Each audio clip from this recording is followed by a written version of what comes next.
Honor has a new flagship with some nice cameras. It's the Honor Magic7 Pro. So what's new here, and are these cameras good enough to be worth the premium? I'm Will for GSM Arena, and let's find out in our Honor Magic7 Pro review. The Honor Magic7 Pro is a camera phone that brings a lot to the table, including a main cam with a dual aperture lens, and a new 3x telephoto cam with a 200 megapixel sensor. There are other upgrades compared to the previous model too, like a more powerful chipset and faster charging. You get a premium design here. The back is made of glass, with a matte marbled finish. While the back is flat, it tapers at the edges into an aluminum frame. And of course, the large round camera bump takes the center stage. The Honor Magic7 Pro has IP68 rated ingress protection against dust and water, as well as IP69, which means you should be good against heated water jets too. The display of the Magic7 Pro is a 6.8-inch LTPO OLED, with a high resolution and a 120Hz refresh rate. It's protected by Rhino glass, and like the backside, its edge tapers into the frame. This screen has plenty of brightness for comfy use outdoors. We measured a maximum of about 750 nits with the manual slider, and this could boost to over 1500 nits in auto mode, when in bright conditions. And thanks to LTPO tech, this display's refresh rate can dial from a smooth 120Hz to as low as 1Hz when idling to save energy. And this is possible even when the phone is at a low or even minimum brightness level. This screen has a premium look. It's sharp with minimal bezels. There's support for HDR10+ video and Dolby Vision. And notably, at the top there's a pill-shaped cutout like you'd see on an iPhone. It houses both the selfie cam and a 3D TOF sensor. And similar to Apple's Dynamic Island feature, around the cutout you get status icons for things like timers and media playback. You can tap on the icons to call up the app. The 3D TOF sensor enables a secure face unlock for biometrics, and it's quite fast. And unlike an iPhone, the Magic7 Pro also has a fingerprint reader. It's an ultrasonic one, which sits under the display, and is speedy and accurate. For audio, the Magic7 Pro has a pair of stereo speakers. They're louder than last year, measuring excellent on our charts, and there's plenty of bass, though we did experience distortion at max volume.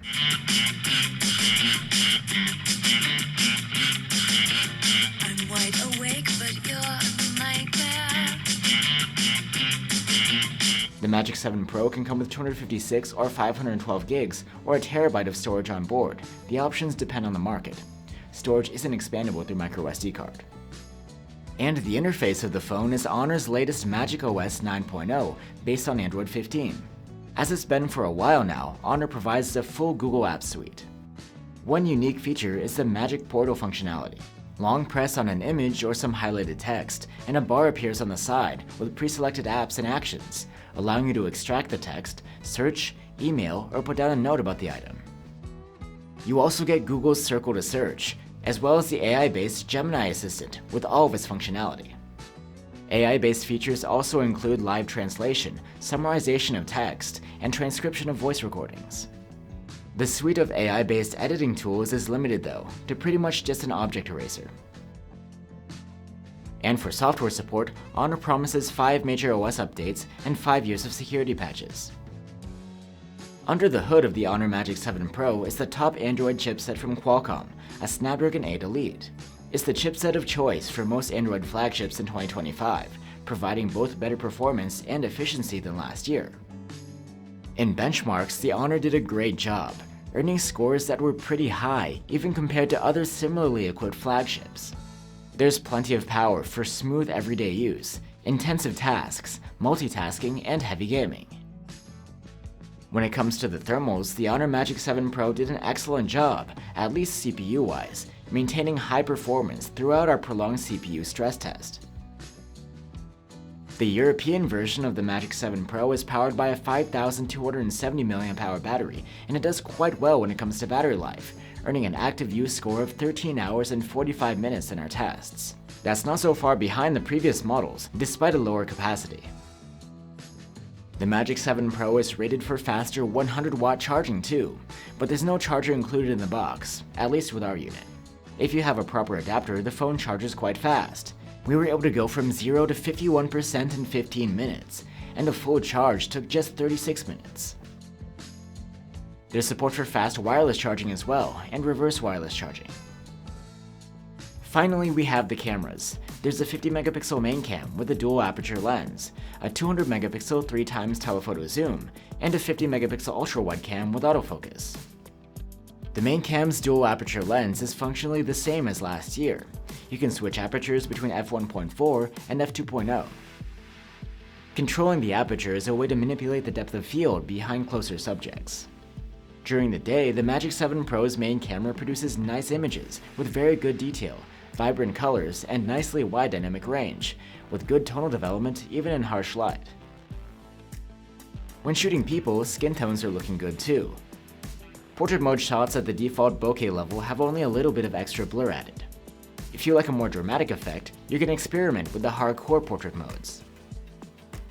In the dark, the main camera takes well-exposed photos with very good dynamic range, and detail looks very natural in most scenes. The auto white balance does great in all sorts of situations too, and colors are nicely vibrant.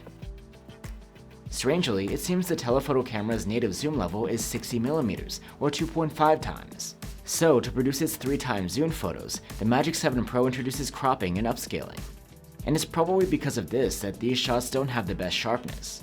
They lack crispiness, and there's some visible strong sharpening to try and compensate. Other than that, you get great colors and wide dynamic range. And this camera also has close focusing capability for close-up subjects. If you don't mind jumping through hoops, it is possible to take a full-res 200 megapixel photo with the telephoto cam and downscale it yourself to 12.5 megapixels. The result is a 2.5x zoom photo that has a small file size and is substantially sharper than the default 3x output. In low light at 3x zoom, you can expect good photos with excellent dynamic range and colors. The definition of detail leaves a bit more to be desired though. Daylight photos from the ultrawide cam are likable, with great detail, minimal noise, pleasant colors, and good dynamic range. At night, the ultrawide camera prioritizes exposure and color over detail. Indeed, dynamic range and color reproduction are very good, but the detail is suffering. Shadows in particular can be pretty soft.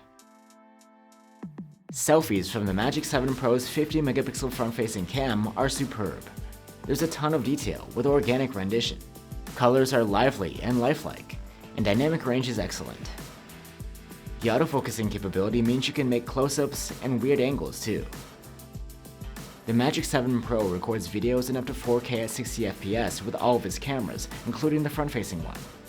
4K videos out of the Magic7 Pro have excellent dynamic range and great color rendition, both in terms of white balance and saturation. Actually, that applies to all of the cameras, not just the main one. They're all nicely matched in their output. Our only complaint is that detail is a bit more processed than we'd like, but the results are still solid overall. The Magic7 Pro's main camera maintains good dynamic range and colors in the dark, even if detail is just alright. And the phone features always-on video stabilization, and it does an excellent job. Walking shake is ironed out well, and pans are smooth. So there you have it, the Honor Magic7 Pro. It's a nice flagship all around, with a great screen, good battery life, and solid cameras. And it has 3D Face Unlock, which is rare to find outside of an iPhone. However, when compared to last year's model, not a lot has really changed. The charging is a little faster, and you get a new chipset. But besides those, there aren't any real innovations this year, even when it comes to the cameras. So while the Magic7 Pro is a fine enough flagship camera phone, if you don't feel the need to get the latest model, you could save some cash and get last year's instead. Thanks for watching, guys. Here you can find our review of the Honor Magic 6 Pro. And another alternative you can check out is the Vivo X200 Pro. Let us know what you think, and I'll see you on the next one.